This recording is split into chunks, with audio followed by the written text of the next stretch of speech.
Film maker ആയതിന് 30 second ആണല്ലോ എപ്പോഴും താങ്കളുടെ ലൈഫിൽ ഒരു സമയം എന്ന് പറയുന്നത്. 30 സെക്കൻഡിൽ ഉത്തരം പറയണം. ഒരാളെ ഒരു പ്രൊഡക്റ്റിന് അറ്റൻഷൻ ചെയ്യാൻ 30 സെക്കൻഡിൽ ചെയ്യേണ്ട കാര്യങ്ങൾ എന്തൊക്കെയാണ്? First 3 things. നമ്മൾ പറയേണ്ടത് എന്താന്ന് പൂർണ്ണ ബോധം ഉണ്ടാവണം.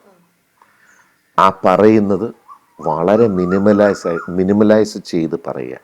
അതിൻ്റെ അകത്ത് 100,000 കാര്യങ്ങൾ ആഡ് ചെയ്യാതിരിക്കുക. ആ പോയിന്റിനെ ബേസ് ചെയ്ത് മാത്രം ആ സ്റ്റോറി സ്ട്രക്ചർ ചെയ്യുക. അത് ലാൻഡ് ചെയ്യെങ്കിൽ അത് പ്രോപ്പറായിട്ട് ആ ബ്രാൻഡുമായിട്ട് കണക്ട് ചെയ്ത് ലാൻഡ് ചെയ്യണം. ലാൻഡ് ചെയ്യുമെന്ന് പറഞ്ഞാൽ ആ കഥ വന്ന് നിൽക്കുന്ന സമയം, ആ സമയത്തെ സൗണ്ട് ഡിസൈൻ, ആ സമയത്ത് പറയുന്ന ബേസ് ലൈൻ.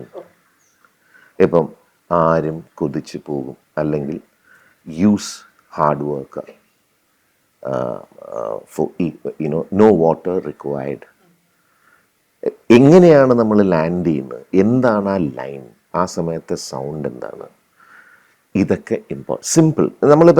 നമ്മൾ ഈ തടിക്കഷ്ണങ്ങൾ വെച്ചൊരു കളിയില്ലേ, എന്താ പറയാ, ലെഗോ അല്ല, ഈ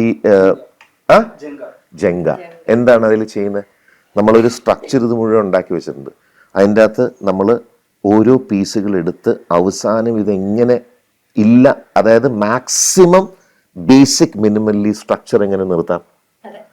അപ്പോൾ നമ്മുടെ കയ്യിലോട്ടൊരു കഥ വരികയോ അല്ലെങ്കിൽ ഞാനായിട്ട് ഉണ്ടാക്കിയൊരു കഥയിൽ ഈ പറയുന്ന പ്രോസസ്സിൽ അൺവാണ്ടഡ് എലിമെൻറ്റ്സ് മാറ്റിക്കൊണ്ടേയിരിക്കുമ്പം സ്ട്രക്ചർ കണ്ടു കഴിഞ്ഞാൽ സിമ്പിളായിരിക്കും. അപ്പോൾ നമുക്ക് എൻഗേജ് ചെയ്യാൻ പറ്റും.